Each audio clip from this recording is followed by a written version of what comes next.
11절 말씀입니다. 함께 봉독할 말씀 사무엘상 4장 1절부터 11절 말씀입니다. 다 찾으셨으면 저 한 절 여러분 한 절 읽고 마지막 11절 함께 봉독하도록 하겠습니다. 사무엘의 말이 온 이스라엘에 전파되니라. 이스라엘은 나가서 블레셋 사람들과 싸우려고 에베네셀 곁에 진치고 블레셋 사람들은 아발게에 진쳤더니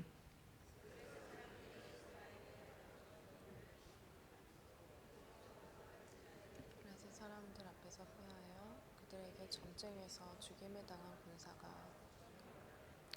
백성이 진영으로 돌아오매 이스라엘 장로들이 이르되 여호와께서 어찌하여 우리에게 오늘 블레셋 사람들 앞에 패하게 하셨는고 여호와의 언약궤를 실로에서 우리에게로 가져다가 우리 중에 있게 하여 그것으로 우리를 우리 원수들의 손에서 구원하게 하자 하니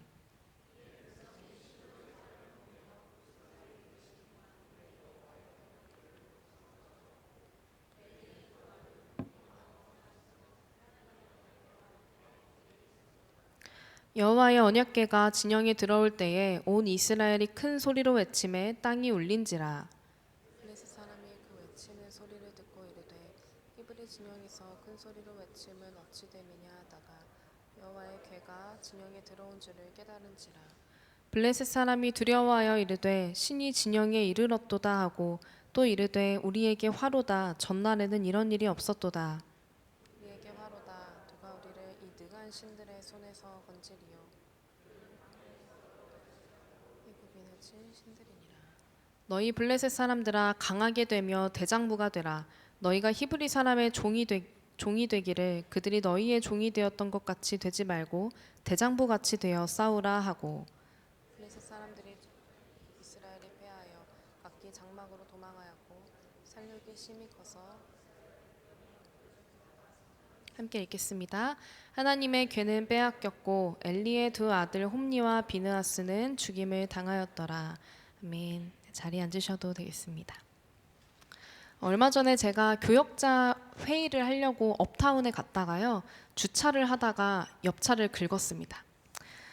사실 제 차는 워낙 살 때부터 중고차로 샀는데요. 워낙 살 때부터 상처가 좀 많은 차여서 괜찮았지만 옆 차는 거의 새 차 같더라고요.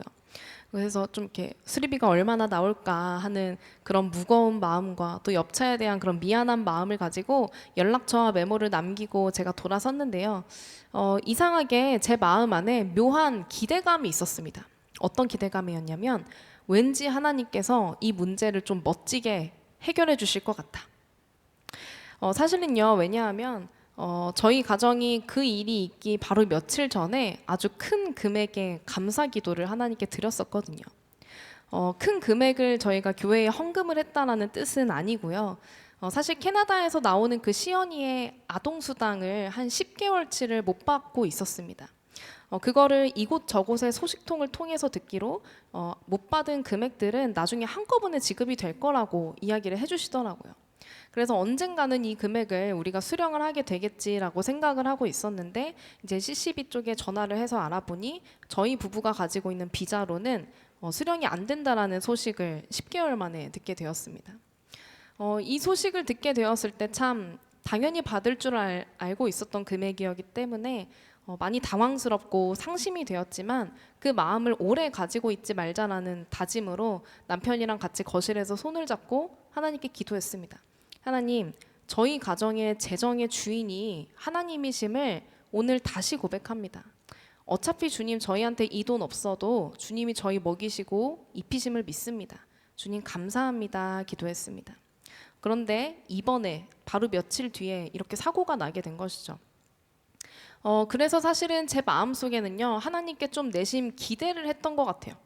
왠지 하나님께서 이번에 우리 가정을 먹이시고 입히신다라는 그런 어떤 기적을 좀 보여주실 것 같다. 수리비가 많이 안 나올 것 같다. 그런 기대를 했었습니다. 그런데 여러분 웬걸요. 제가 챗GPT에 물어봤던 그 금액보다 한 4-5배 이상의 수리비가 나왔습니다. 그 수리비는 저희 집의 전 재산보다 더 뛰어넘는 금액이었어서 어쩔 수 없이 이제 결국에는 보험 처리를 하고 잘 지나갔지만 솔직히 하나님 앞에서 참 서운한 마음이 들더라고요. 하나님, 물론 제가 잘못한 건 맞지만, 물론 제가 사고를 낸 건 맞지만, 하나님 그래도 좀 이번에는 도와주셨어야 되는 거 아닙니까? 하나님 인간적으로 조금 너무하신 거 아닙니까? 라는 그런 원망의 기도가 제 안에서 흘러나왔습니다. 여러분, 이것이 바로 우리 안에 뿌리 깊게 박혀 있는 법궤 신앙이자 통제의 본능입니다. 내가 이만큼의 열심과 정성을 들였으면 하나님도 그에 맞는, 그에 상응하는 은혜를 주셔야 되고 그에 상응하는 기적을 보여주셔야 된다는 일종의 영적인 인과응보라는 공식을 붙잡고 있는 것이죠. 오늘 이스라엘에게도 이런 확실한 공식이 있었는데요. 바로 법궤가 있으면 우리는 반드시 승리한다. 우리는 반드시 이긴다라는 공식이었습니다. 이것은 단순한 미신이 아니라요. 그동안의 경험에서 쌓여온 데이터에 의한 좀 확실한 확신이었습니다. 우리가 조금만 그 구약의 흐름을 돌아봐도요. 이들이 확신할 수밖에 없는 이유가 있습니다. 이스라엘이 요단강 앞에 섰을 때도 법궤가 있었습니다. 제사장들이 법궤를 메고 발을 내딛자 요단강의 물이 갈라지고 이들이 마른 땅을 걷게 되는 기적이 일어났어요. 또 여리고성을 돌 때에도 법궤를 앞세우고 성을 돌자 사람의 힘으로는 도저히 무너질 수 없었던 그 여리고성이 무너지게 됩니다. 그러니까 이스라엘 백성들에게는요, 이제 흔들리지 않는 공식이 생긴 거예요. 광야에 있을 때도, 그리고 전쟁에 있을 때도 법궤가 있는 자리에는 하나님이 역사하시는구나. 법궤가 있는 자리에는 하나님의 능력이 드러나고 우리가 승리하게 되는구나. 그러니까 이스라엘의 입장에서는 화면에 나오는 것처럼 법궤는 승리라는 그 공식이 굳어질 수밖에 없었습니다. 그런데 오늘의 본문은요, 바로 이들이 가지고 있었던 그 오랫동안 이어져 오던 이 전통적인 확고한 공식이 무너지는 장면입니다. 당시 이스라엘의 영적인 상태는 이미 사실 많이 무너져 있었습니다. 우리 사무엘상 3장 1절부터 2절 말씀 함께 읽어보도록 하겠습니다. 시작.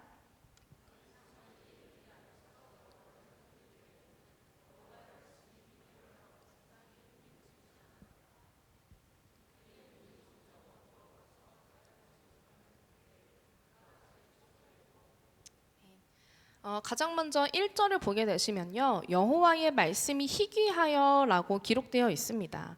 이 시기에는 말씀이 희귀하였다, 말씀이 부재하였다라는 것이죠. 그런데 여러분, 이때 예배가 그럼 없었을까요? 아닙니다. 예배는 남아 있었습니다.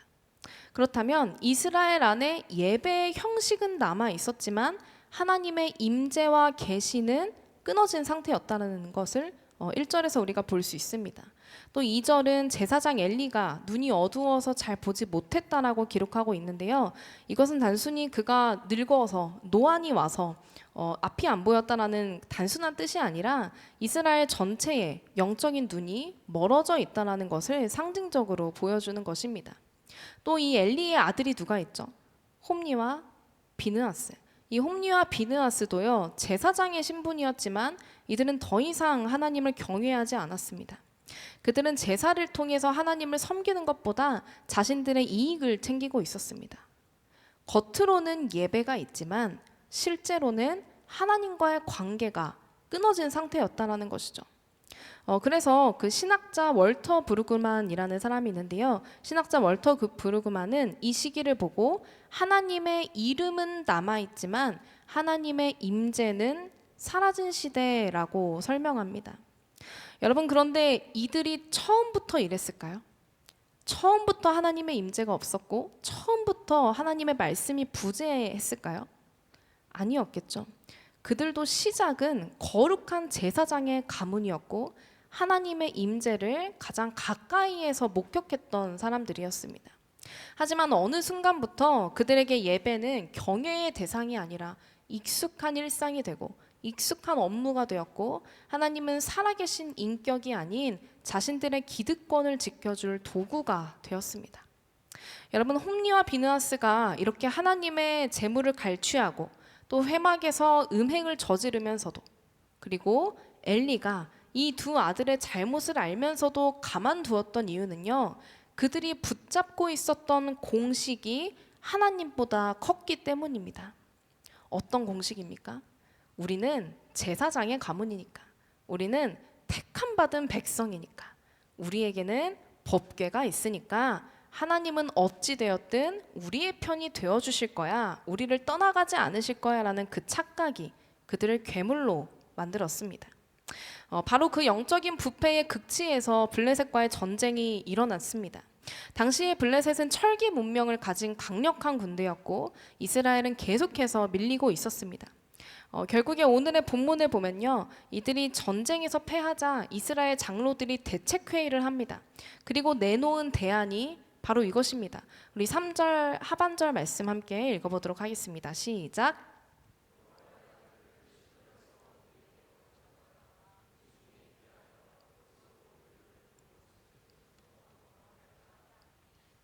아멘.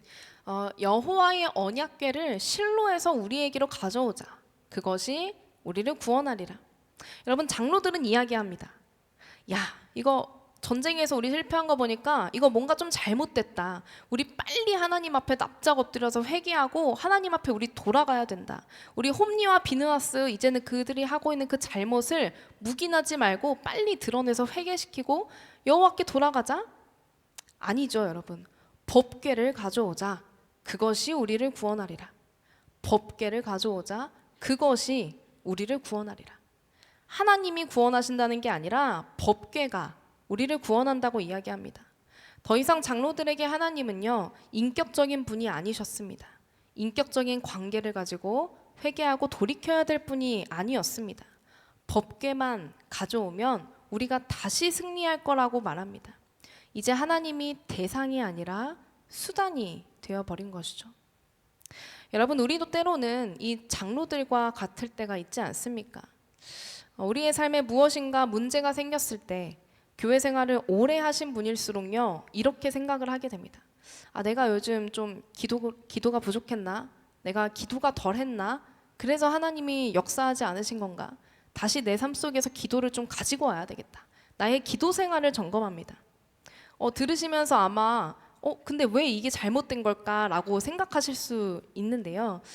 이런 생각은요, 자칫 잘못하면 하나님을 알아가고 하나님과 교제하기 위한 그 목적이 내 일을 위한 수단이 되어버립니다.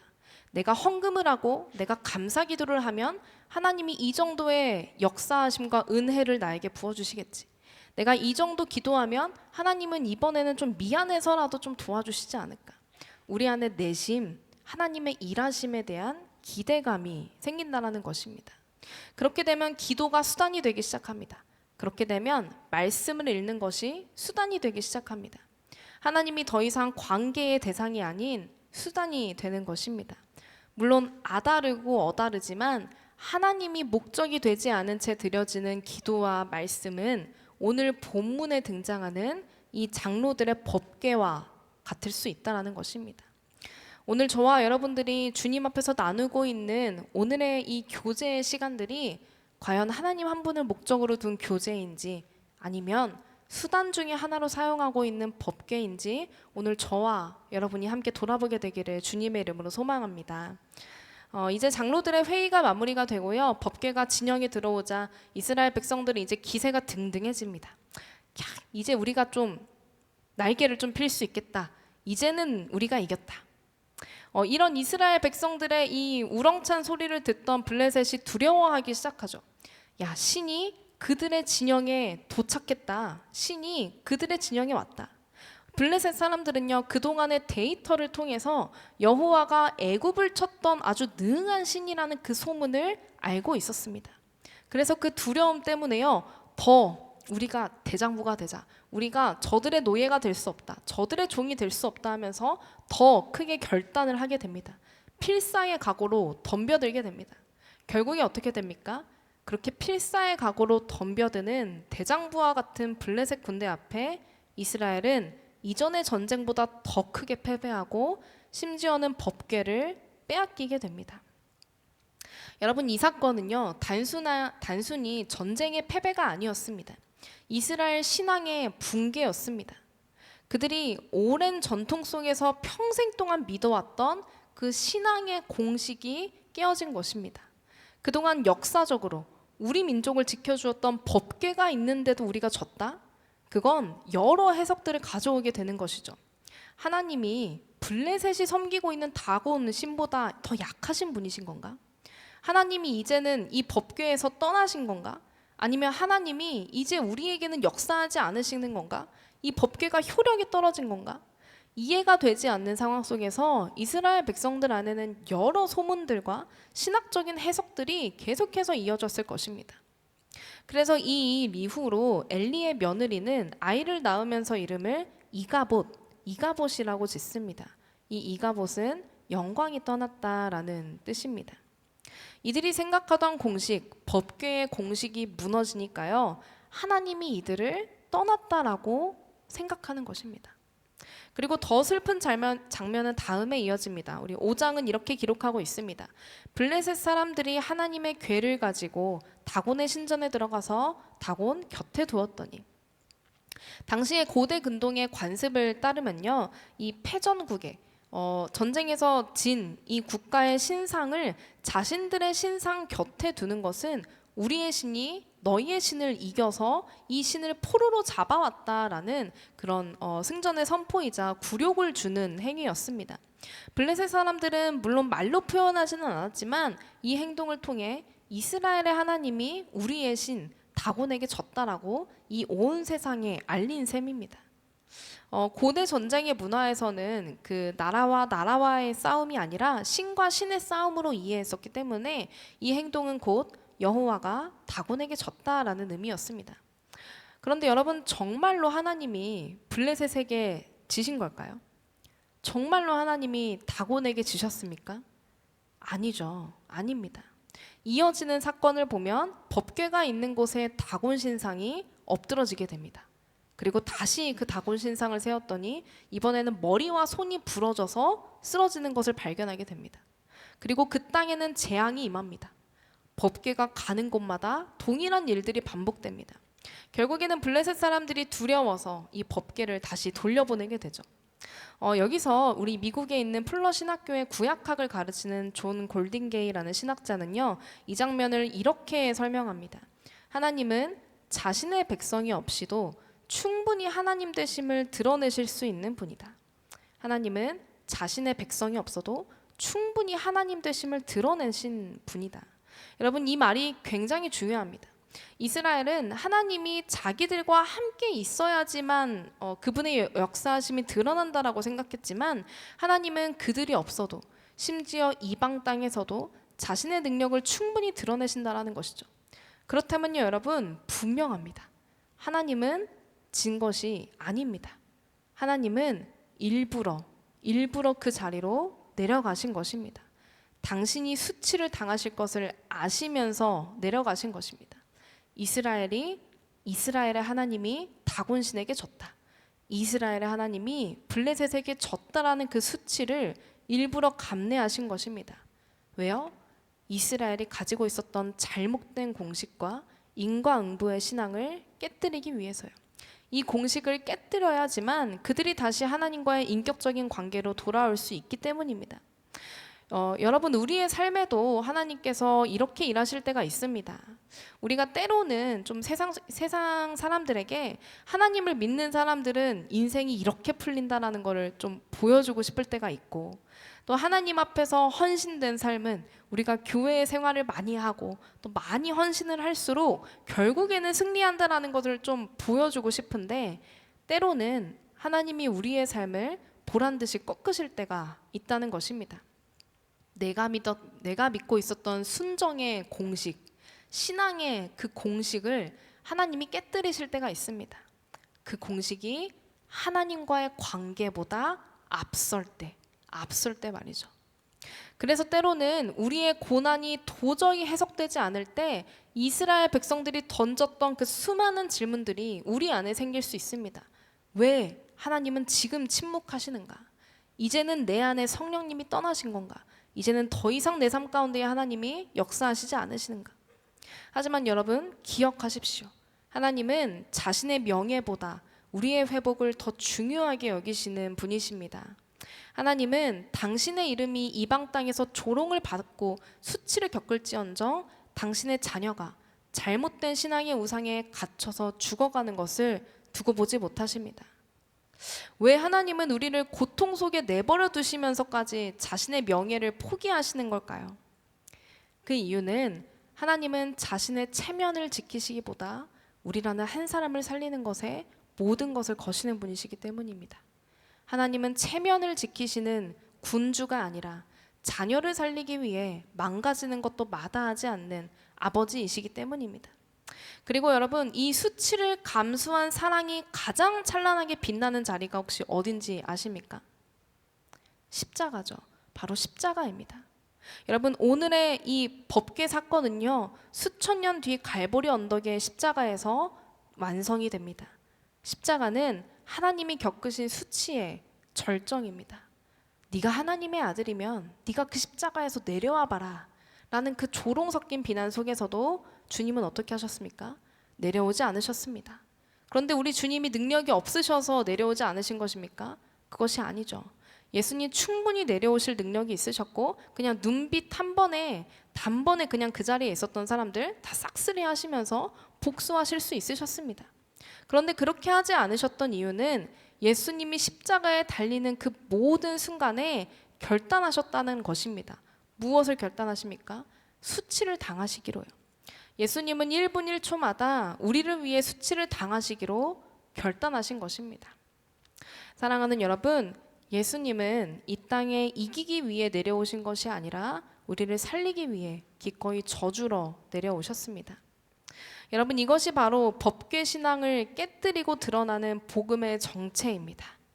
복음은 우리가 하나님을 조종해서 승리를 얻어내는 어떤 기술이 아니라 하나님이 우리를 얻기 위해 기꺼이 패배하시고 기꺼이 수치의 자리로 들어가신 사랑의 이야기입니다.